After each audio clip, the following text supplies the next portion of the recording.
Bonsoir et bienvenue dans cette nouvelle édition d'Infosoir. Le cas de Covid-19 détecté dans les centres d'examen, l'association des recteurs appelle à une révision des protocoles pour les étudiants et le personnel.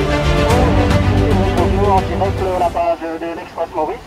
Alors nous revenons devant le Parlement que on a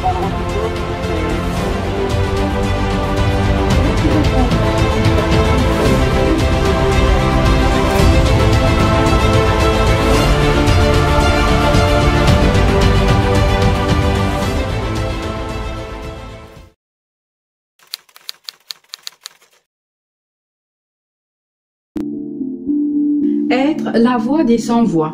C'est une citation de l'abbé Pierre qui résume le métier du journaliste.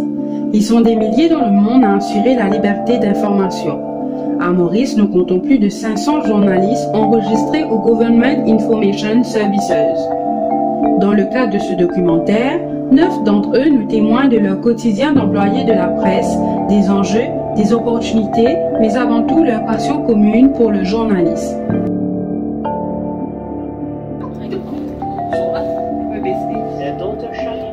La Maison des journalistes de Paris décrit le rôle du journaliste comme étant une personne dont la profession est de rassembler des informations, de rédiger un article ou de mettre en forme de reportage afin de présenter des faits qui contribuent à l'actualité et à l'information du public, tout en respectant l'éthique journalistique et les consignes de son rédacteur en chef.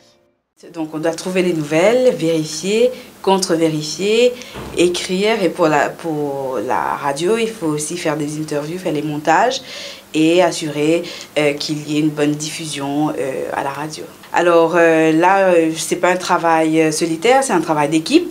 Et donc il y a toute la rédaction qui est impliquée. C'est comme une fourmilière à 16h25, 16h30. C'est une fourmilière, là ça court dans tous les sens. Pour le journal de 16h30, là c'est le peak time. Les nouvelles des fois tombent à la dernière minute. Ça peut tomber à 2 minutes du journal ou d'un flash. Mais comme je dis, il y a la rédaction, c'est une équipe. Donc on travaille ensemble. On peut compter sur nos collègues et on fait en sorte que le travail se passe bien. Comment devient-on journaliste? Alors que pour certains, le choix de carrière était évident, pour d'autres, il a fallu faire quelques pas dans une rédaction pour en devenir un passionné. Tout à fait par hasard, moi, les gens le coup de flou. Je t'accompagne, ma voisine qui peut rouler un travail comme secrétaire de rédaction. Une même directrice qui, pour moi, dit, ou pas intéressé, vient travailler. Je dis, c'est moi, nous paye la casse. Donc, après, le transport est fini. Mais bon, fait que fini l'école, je vais essayer. Mais voilà, comme on m'a dit, une droguée que ça. Tous les jours, on m'a dit, quitter, mais tous les jours, on a Pour Yannick Basile, qui rêvait de travailler dans les finances, c'est son choix d'études universitaires qui l'a fait basculer dans le monde de la presse. Un métier qui toutefois n'inspirait pas confiance à ses parents. Mon parti destiné à un journaliste. Mon plus grand rêve, quand je suis né, c'était de vivre une télé dans la banque. Je suis même commencé à étudier en ACC. Après, je finis entre résultats à Chelsea et rentrée universitaire. Donc, ça, 6 mois-là, je vais faire mon étude en ACC. En Lower, j'ai l'occasion de faire pour le journal à l'école. Et je me suis dit l'article par rapport à l'école. Et je commence à m'intéresser à moi, qui fait pas journaliste. Mais comme je ne suis pas pour un journaliste, je suis faire ça. En fait, c'est journaliste, c'est un métier que mes parents m'ont bien dit, je ne sais pas si connais ça. Je ne sais pas si il y a une rentrée d'argent avec ça. Il y a vraiment beaucoup de monde dans la radio, il y a beaucoup de journaux, mais c'est un métier que économiquement parlant, ou même en termes de passion, de quoi est fait ce métier, je ne peux pas prendre à l'école. C'est une passion innée qui l'a poussé vers ce choix de prédilection. Donc, je vous dis que passion là, il les a dans moi depuis les enfants. Donc, nous avons une tradition dans la famille, donc, journal télévisé tous les soirs, sorti bien passionnément. À l'époque, c'était Mireille Martin. Donc, je présente les infos. Donc, voilà, un peu comme ma passion a commencé. Et après, moi, j'ai essayé de me dire, c'est ça même qui m'a envie de faire. Et tout le temps, je me contacte, pose des questions, tout le temps curieuse. Et me dire, ça métier là pour qu'il me fait. À l'Université de Maurice, les étudiants en journalisme partagent déjà un profond désir de contribuer à la presse mauricienne. Bien qu'ils connaissent très peu le monde du travail, l'amour pour le journalisme s'accroît petit à petit au fil des classes. Chavi Bachou, étudiante en 3e année de journalisme, nous raconte son expérience. I chose to study journalism because I have been exposed to this field since my childhood, because I have different members in my family who work for this industry. And at the same time, I feel like I really enjoy the fact that in journalism, you get to meet new people every day. You get to work at different places. Your office is not restricted within 4 walls, and it changes every day depending on the coverage that you're going to do, the projects that you're going to work on. And for these 3 years, I have been studying at the University of Mauritius, studying BSc journalism with a minor in digital media. And I have learned so much when it comes to journalism and communication. But at the same time, with my minor in digital media, I have been able to learn more about the technical aspect of journalism, such as video recording, taking pictures, video editing. And this course has made me an all-rounder because I can go for a field work on my own. I can write my own text, I can record my own audio, I can record my own video. So this makes me an all-rounder. I can even edit the video myself because I have learned this over these 3 years. I have used different editing apps such as Photoshop, Illustrator, Adobe Premiere Pro, Movavi. They have trained me into being an all-rounder thanks to this 3 years of studies. Jean-Luc Moutoussamy, journaliste et directeur du cabinet suisse Média Expertise, une entreprise qui accompagne des maisons de presse dans leur développement et dans la production de nouvelles, nous parle des qualités requises pour être journaliste. Pour être curieux, il faut aimer les gens, mais au départ, il faut se dire qu'on a à apprendre. C'est un long apprentissage. Il faut arriver à bien cerner les aspects d'une info et puis ramener des faits. Le journalisme, c'est constitué de faits. Et trouver les faits de manière honnête. Parce que l'objectivité, à mon avis, n'existe pas, parce qu'on prend toujours un angle pour faire un papier. Donc, faire un papier ou écrire quelque chose ou faire de la radio, faire de l'info, c'est de le faire de manière honnête. Et quand on se trompe, être capable de dire « je me suis trompé ». Il n'y a rien de honteux dedans. Ce qui est honteux, c'est de ne pas dire qu'on s'est trompé. Et de continuer là-dessus parce qu'on mislead le lecteur. Il faut se dire que c'est un chemin difficile. On ne se fait pas de l'argent en étant journaliste. On se fait beaucoup d'ennemis en étant journaliste. Et c'est assez carré à Maurice Déco. Il y a un peu une logique que si tu n'es pas avec moi, je vais être contre moi. Donc, il faut être prêt à prendre les coups, il faut avoir le cuir solide, et puis il faut se dire on y va, mais garder la ligne, rester sur cette ligne qui est toujours un peu compliquée, ne pas être d'un côté ou de l'autre, mais d'être du côté du journalisme, c'est-à-dire qui donne le maximum d'informations pour que les gens décident après.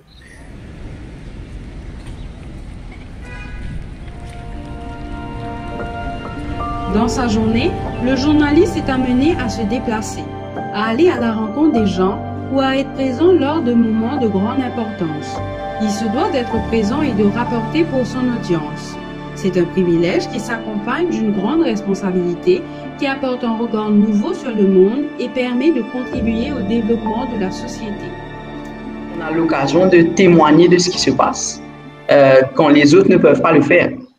Quand vous êtes chez vous, quand vous ne savez pas ce qui se passe, vous comptez sur les journalistes pour vous dire à tel endroit il se passe telle chose, il se passe tel événement. Vous comptez sur les journalistes pour comprendre le monde autour de vous. Donc, le métier en lui-même est un privilège. Se lever tous les matins et faire ce métier-là, c'est un privilège.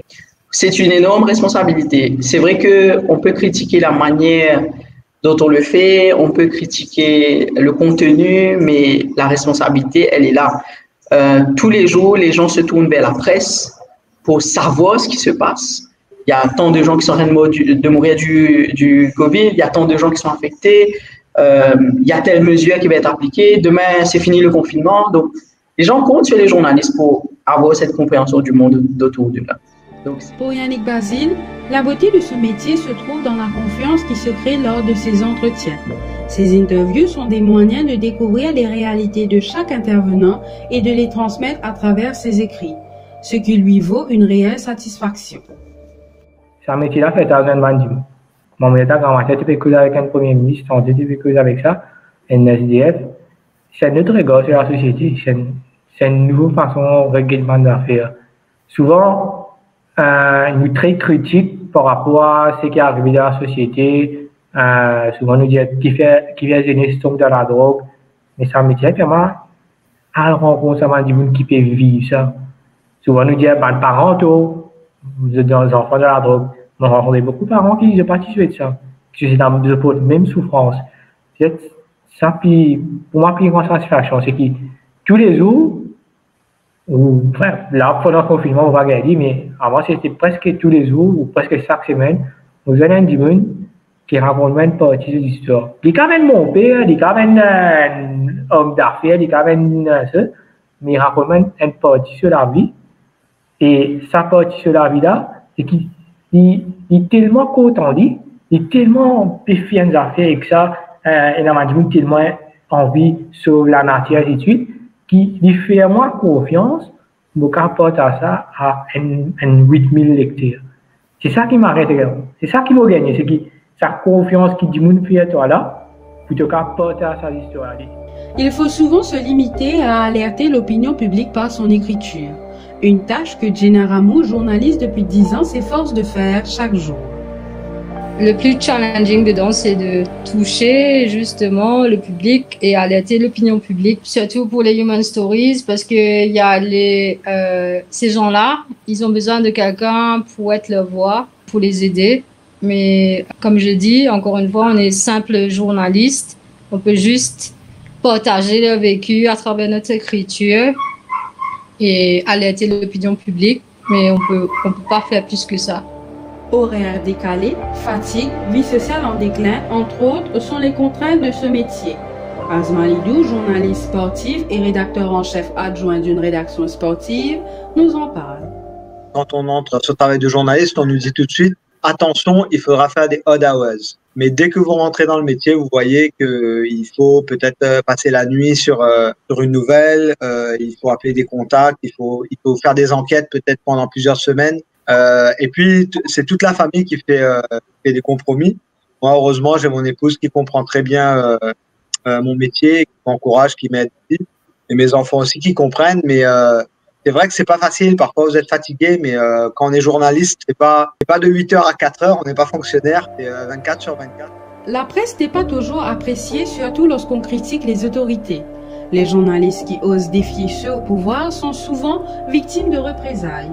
Il faut toutefois persévérer pour aller au bout de sa mission. Parce que souvent, quand on critique les autorités, c'est mal perçu. Donc, on a des portes qui se ferment, on a des risques de se faire expulser d'une salle de presse. Bon, c'est pas arrivé à moi, mais c'est arrivé à des collègues. Mais je pense que c'est un peu la mission d'un média, c'est d'être impartial et de ne pas avoir peur de dire la vérité. Et si ça dérange les puissants, peut-être que justement on a raison et qu'il faut continuer à creuser. Peut-être qu'il y a quelque chose qu'il faut trouver. Un défi majeur de ce métier est de rester impartial. Ashley Victor tire les rideaux sur une pratique qui met à l'épreuve l'intégrité du journaliste. Un piège à éviter pour survivre dans l'industrie de la presse. C'est de ne jamais accepter de cadeaux qu'on ne peut pas rendre. Parce qu'un jour, on est appelé à critiquer cette personne-là. On fait comment? Si on a déjà accepté un cadeau, on est enchaîné. Et ça, c'est inacceptable. Aujourd'hui, dans High Level Committee, nous finissons prendre décision pour mettre un confinement national à partir de demain. La pandémie de la COVID-19 a chamboulé plus d'un. La presse, un service essentiel, a dû redoubler d'efforts pour continuer à informer l'audience mauricienne. Le rôle de la presse a été primordial dans la transmission de nouvelles locales et internationales sur la COVID-19. Les journalistes, de leur côté, ont été mis en rude épreuve pendant cette période. Plus de peur que de mal pour ceux qui travaillaient pendant les confinements, alors que la pandémie ne cessait de se propager. Moi, j'avais peur de ramener ça à la maison, que mes parents, par exemple, et ça, et que, je sais pas, moi, mon frère, etc., mon petit frère, etc. Donc, j'avais cette peur-là. Et c'était ça le plus dur. De se dire que si ça arrive à moi, je prends les responsabilités parce que j'ai choisi de faire ce métier. Mes proches n'ont rien demandé. Donc, si je ramène ça à la maison, je contamine tout le monde et ça, c'est pas acceptable, disons. Donc, pendant tout le confinement de l'année dernière, je vivais séparément de mes parents et de ma famille. L'application des règles sanitaires pour éviter les contaminations était obligatoire dans les rédactions. C'est en les respectant que les journalistes ont pu assurer leur sécurité et celle des autres. Alors que les rencontres avec le public étaient limitées, c'est grâce aux réseaux sociaux que les journalistes pouvaient recueillir des témoignages, des images, des bandes sonores pour la diffusion. Et nous respecter autant que possible, distance avec mes collègues, nous mettre nos masques de rédaction si nous ne pouvons pas manger, si nous allons faire un qui nous pouvons rester en masque, donc nous portons nos masques. Et aussi, nous pas autant que possible, nous pas faire sortir au terrain. C'est vraiment un cas un peu particulier. Donc, nous avons recueilli toute l'information par WhatsApp. Là, par téléphone, des fois, il est un peu plus difficile. S'adapter au work from home. Une pratique d'ici là impensable pour les journalistes qui étaient habitués à être sur le terrain. Et moi, j'ai été confinée pendant à peu près 7 mois. Donc, c'était beaucoup du work from home. Donc, c'était un peu difficile parce que dans le sens que moi, je suis souvent sur le terrain. Et là, j'étais appelée à travailler par téléphone. Et c'était pas évident. Mais on a pu le faire. Donc là, on continue, même s'il y a une deuxième vague d'épidémie. Mais ce qui est intéressant maintenant avec la pandémie, cette nouvelle vague, je suis plus sur le terrain. Donc, je découvre des trucs. Le journalisme digital a vite pris de l'ampleur à Maurice. Les maisons de presse sont désormais de plus en plus présentes sur les plateformes digitales. Sites web et réseaux sociaux, le journalisme s'adapte à l'ère du temps pour atteindre un maximum de son audience. Une évolution qui a apporté des changements majeurs dans le rôle du journaliste. En fait, c'est un monde qui change, tout a changé. On peut dire que ça n'a rien à voir avec quand j'ai commencé il y a 23 ans et aujourd'hui en 2021. C'est deux métiers qui sont complètement différents. Avant, on ne travaillait que pour le print. On écrivait un article, on faisait la photo et puis on partait. Aujourd'hui, non. Il faut, quand quelqu'un va dans une conférence de presse, il doit faire sa vidéo. Il doit retourner, rédiger son article, le mettre sur le web, faire sa vidéo, la mettre en ligne. C'est beaucoup plus demanding. Il y a plus de challenges, mais je pense que c'est plus intéressant aussi pour les jeunes qui justement avec les réseaux sociaux. Les réseaux sociaux pendant la pandémie de la COVID-19 a été l'outil idéal pour la propagation excessive de fausses nouvelles. Les fake news sont des informations dénaturées diffusées dans le but de manipuler les gens. Les journalistes ont eu fort à faire pour démentir ces informations et à rassurer la population. Avec l'avènement des réseaux sociaux, tout le monde dit tout et n'importe quoi. L'année dernière, par exemple, la plus grosse difficulté l'année dernière pendant le confinement, c'était de vérifier les fake news. Donc déjà qu'on travaillait avec un staff réduit, on perdait notre temps à vérifier tout ce qu'il y avait de fake. Et c'était des dizaines par jour. On perd du temps. On perd du temps et parfois on doit travailler 12 heures par jour parce qu'on a perdu 2, 3, 4 heures à vérifier des trucs qui n'existent pas en vrai. Donc ça... Le parcours du journaliste mauricien est sans doute un chemin plein d'embûches, des épreuves qui ne ternissent pourtant pas les belles rencontres.